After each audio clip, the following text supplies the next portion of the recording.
Good afternoon, everybody. Good afternoon. As she said, I am Darlene Hollis. I am originally from the Bahamas, but I spent the last about 20 years or so or more in Georgia. I'm now living in the Atlanta area. As she said, my Periscope handle is Broken Silence GA. Broken Silence is the women and teen girls ministry that I started in 2014. And I'll tell you a little bit about my story as we go through.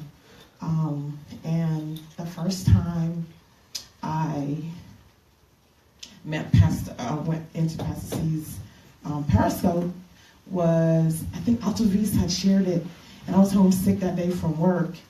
And I was just laying there, and I was feeling like really, really down. I didn't really have a lot of joy in my life. I was tired, mentally tired, emotionally tired, physically tired. And I just said, I'm very careful whose room I go into. I don't just watch anything shared. And I think this was the second time she had shared it, and I said, let me check this out. And she was talking about joy. She was talking about joy. And at the same time, I was going through some things, like some serious challenges. And she stopped right then and prayed for me. Mm-hmm. That meant a great deal to me. Mm-hmm. She stopped right then and prayed. A lot of people don't do that. That meant a lot to me. That let me know that she's a woman of integrity. Mm-hmm. And that she wasn't there just for herself. But she was really there to make a difference in the lives of others. And so I am honored, Pastor C, that you asked me to be one of the speakers for your first retreat. I'm really honored. I am also a minister. I'm a minister. And I'm a certified life coach. I am the daughter of a pastor. So I have a very unique upbringing, skill set, experience. I have degrees in science. But I'm a teacher now, but we'll see how long that'll be. But so I love helping people. I love empowering others.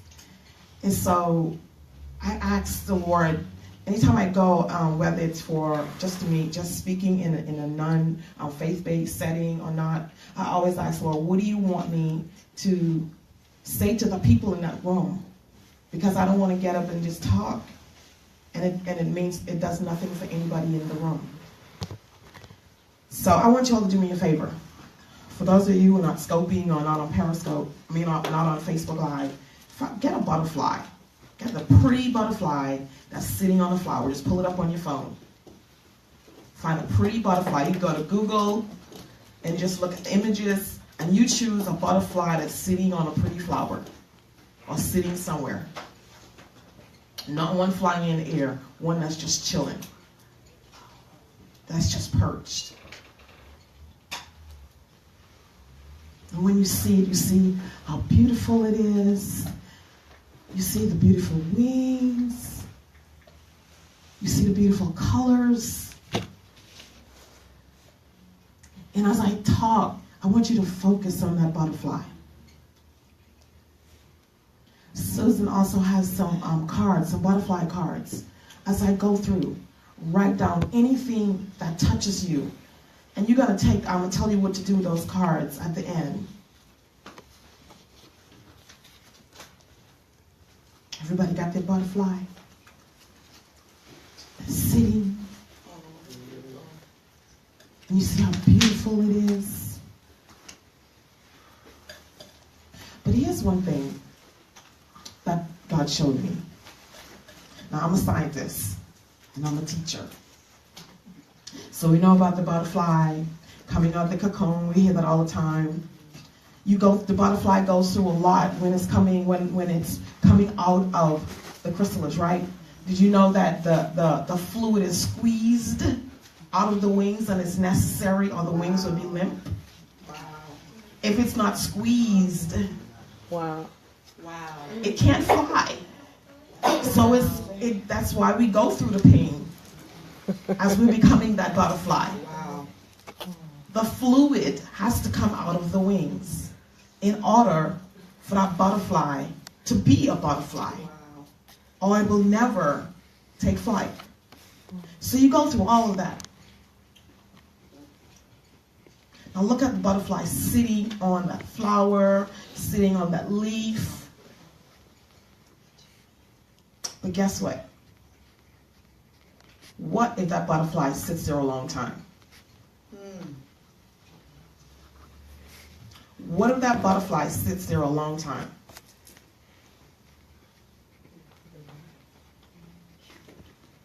Think of when you're standing somewhere in a crowd. First, people will see you, right? And then what happens? Get lost in the crowd. You're lost in the crowd. They don't see you anymore.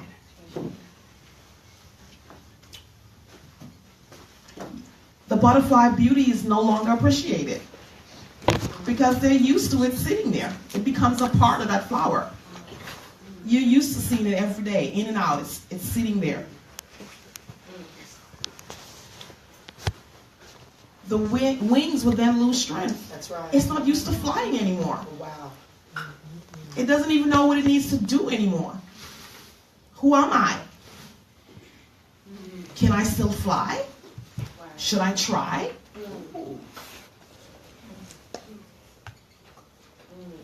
I'll move a little bit, but I won't get up. I'll just see if my legs still work.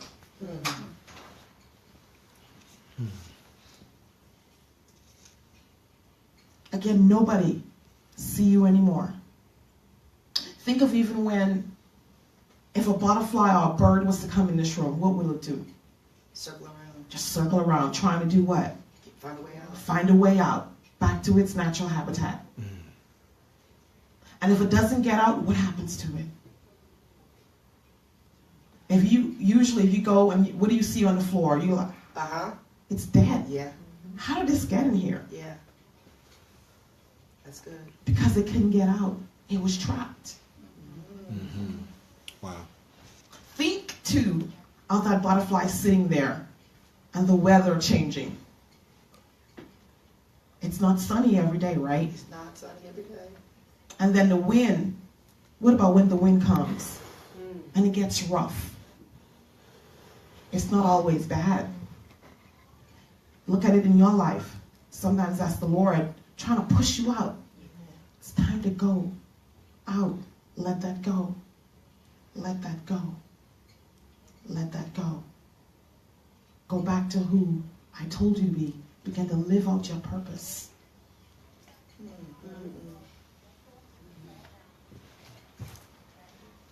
How does this connect with who you are? Where you are in your life right now? Are you living your purpose? So let me tell you a little bit about my story.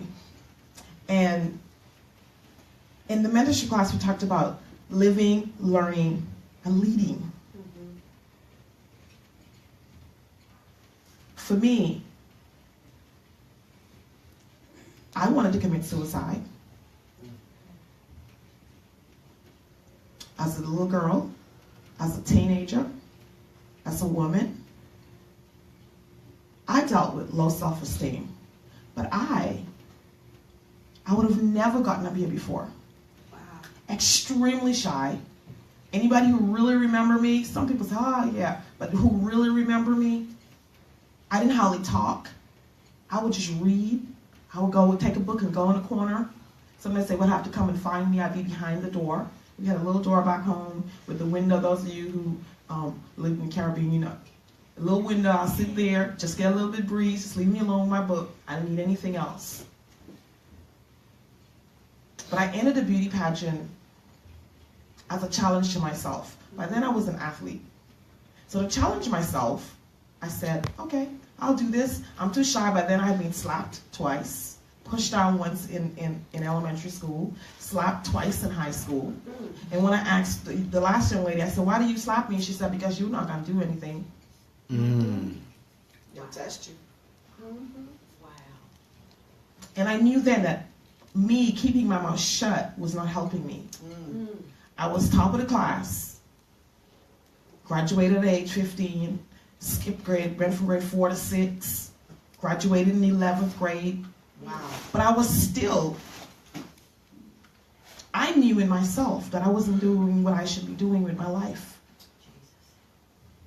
I knew that I was not living out my purpose. I knew that I was the sitting butterfly. Oh my. Are you that sitting butterfly? Think about it. Lord Jesus. Wow.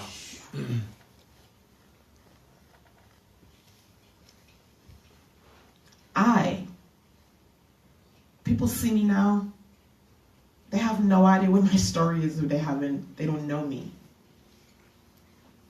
Domestic abuse, being told I lied about it. I fought for my children for 7 years, really, 2 years without them. And I finally got them back. There was nothing more painful than the fear of losing your children, or fighting for your children in that way. So I knew I had to do something. I could not just sit there anymore. I had to push myself. I had to get out of it. I couldn't worry about what other people were thinking about me. That's right. I couldn't worry about what people at the university where we were both working, what they thought about me. I couldn't care what people in the community thought about me. I couldn't care what my family thought about me. I couldn't care what people in the church thought about me. We were both leaders in the church. I couldn't do that. But God told me one thing. He said, you can't change other people, but you can change you. That's right. And sometimes changing you means removing you. Again, the sitting butterfly. My God. Jesus. Changing you sometimes means removing you. Changing your position. Not sitting anymore. Taking flight. Doing and walking and doing what God called you to do and who God called you to be. And within ourselves, there is like this compass within us. We know that God is leading us to go to a certain place. But we're so afraid of what people say. We're afraid of failing. We're afraid of all these different things. I'll give you an example of doing what you know will help you to move on. Everybody told me I love my hair yesterday and today. But I knew that's not what I wanted. I knew that's not what would make me feel my best self. So what did I do? Push to make that happen, to make that change. And when you take that step, God will send people to you. When you're not afraid. Teach. I don't even remember now how the conversation started with Lana. But my hair is done. Again, for me, broken silence. Wow. I spoke. That's good. That's good. Break the silence. Before I would be afraid to say anything. So a lot of us are just sitting there not saying anything, sitting there not doing anything. We're beautiful. Everybody says, "Oh, you're beautiful. Oh, that is so becoming of you." But inside, how do you feel? You don't feel your best self. You know that's not what God is telling you to do. You know that's not the steps you should be taking. You know that's not the career path you should be on. Wow. Even though it's lucrative, even though it's a good paying job.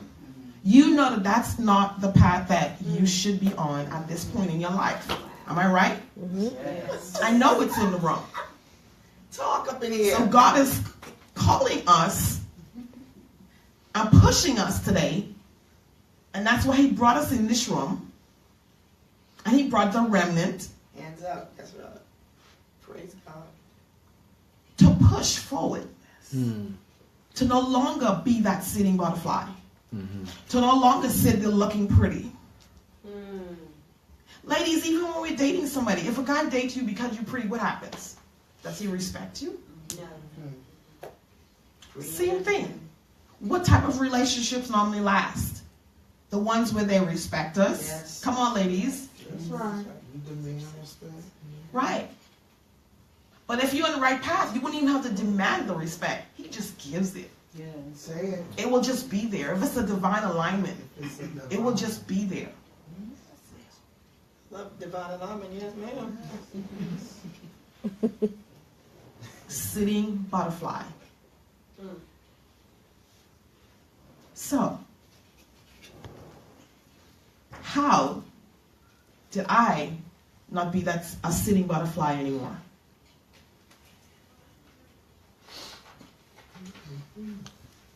I talked to you about living my best life.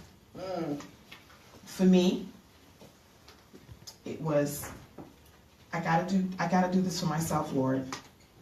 I wish I had a picture to show you all how big I was.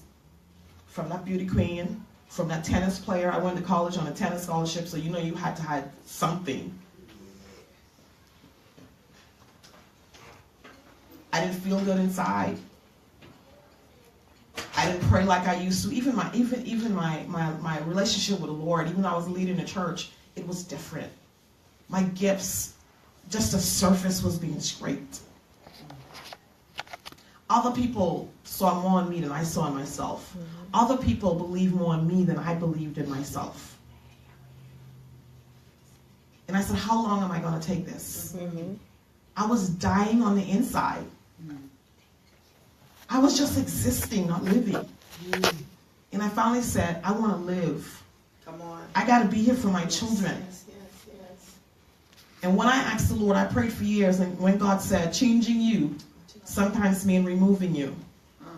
And even the day when I was about to leave, I was so afraid. I know what was going to happen. As I was packing them, God said, are you scared enough to stay? I said, no, God. He said, keep packing. God would give you confirmation as you take steps. That may not be your journey. That was just mine. But you got to fight through it. You got to make up in your mind that I am not going to be here anymore. That I'm going to move on and be who I was called to be. That I'm going to take those steps. So I'm now pushing forward to live my best life. Yes. And a part of doing that was getting in that mentorship class. The things that she imparted into me, and even as we were on the scope, and she will stop and say something to somebody specific, and you know that's the Lord speaking directly to you, even though she's never met you before. You know it's the Lord. Learn lessons to teach others. Yes. Come on. Learn lessons to teach others. So everything that you've been through, everything that I've been through, I know. And that's why even when I was pushed to start Broken Silence, I was like, Lord, do you want me to live in?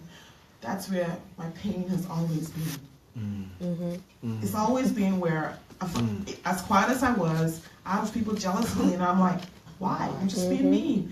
I'm not doing you anything. I'm not doing them anything. I'm not even noticing them. I'm just doing me. But they see what's on you. Come on. You don't see what's on you. Come on. Even your enemies believe in you more than you believe in yourself. Will you teach, man of God? Teach. Lessons to teach others. One of the things Pastor C said at the beginning of the year, take it out your head and put it in your hand. My God. Take it out your head and put it in your hand. And that's what I had to do. Move forward. Yes. All the things that you have written out in journals,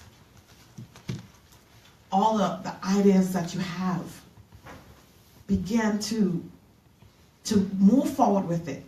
As you move forward, God will send people to help you and direct you. Take it out the head, put it in the hand. When you put it in the hand, that's when others can see it too. You can see this in my hand. People must, what's that? What are you doing? You talk about it. You break your silence. What is that you're talking about? What is that? What can you tell me more? You never know who that person might be That's right. to come and help you. That's right. You never know who God will connect you with.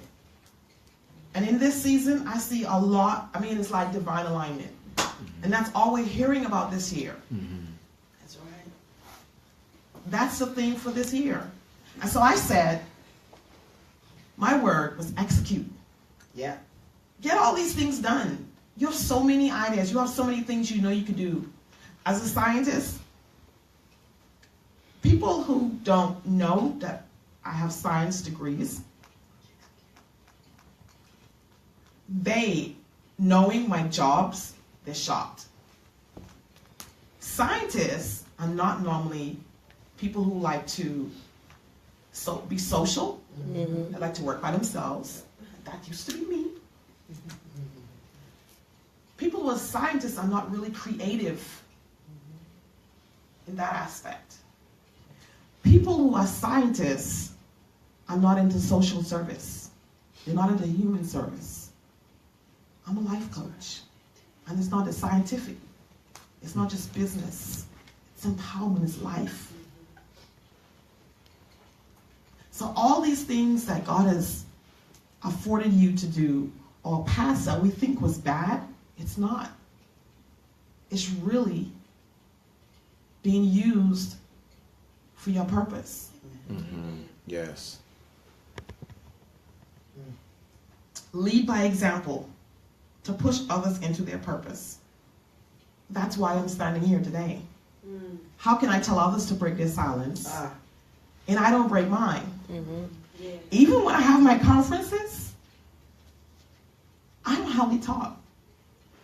I always get other speakers. I go here, speak to the people, pump them up, introduce the speakers, give them information, but I don't really speak like I'm talking to y'all today. And God said it's time to do that. It's time to stop hiding. It's time for you to stop sitting. Because some of us are doing just only so much to try and fool others or give an illusion that we're really not sitting. Wow. That we're flying, but we're not Watch flying. it. You know we're not flying. Watch it now. You know what's within you. Watch your mouth. We know we're not flying. Other people think you're flying. That's good. But truth in yourself, Yeah, that's true. like they say in Georgia, you ain't flying. So I don't want to just say good words to you today. I want you to really, really begin to think of that. Even after you've left this room, begin to sit as you get home and think back on the things that we all said today. Don't be that sitting butterfly. So again, leading by example. One of the things that Pastor C said, y'all got to write a book. I'm like, mine's gonna take a minute. She was like, no, this is what you gonna do. Why you say it like that, though? Because that's how you said it. That's how you said it. That's exactly how she said it. So, She hurt your feelings. yes. And one of the things was, I love that you gave us accountability partners. And Angela, who's not here today, is my accountability partner. Wow. And she said, Darlene, come on now. We got to get this done.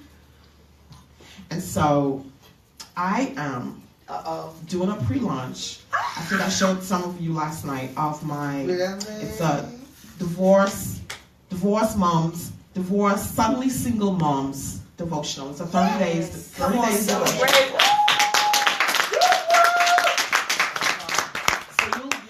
You'll be seeing some of that because a lot of people, and we were talking as we were driving here yesterday, where when I said the term suddenly single, I'm divorced. A lot of people don't really know the plight of divorced moms. I say suddenly single because you've never been single with those kids before. You've never been a single mom before. People think you automatically know what to do. So this devotional is specific to those and addresses those issues that we would have. And I'm gonna talk. You'll see more about that. So if you know any divorced mother, trust me, those are the things she's probably dealing with. We have a lot of people on Periscope that are agreeing with you. Most of us deal with it. Yeah. We don't know. It's like riding a bike. Riding a bike. And that's why a lot of women out stay in abusive relationships because they're afraid to step up there by themselves. I had friends who said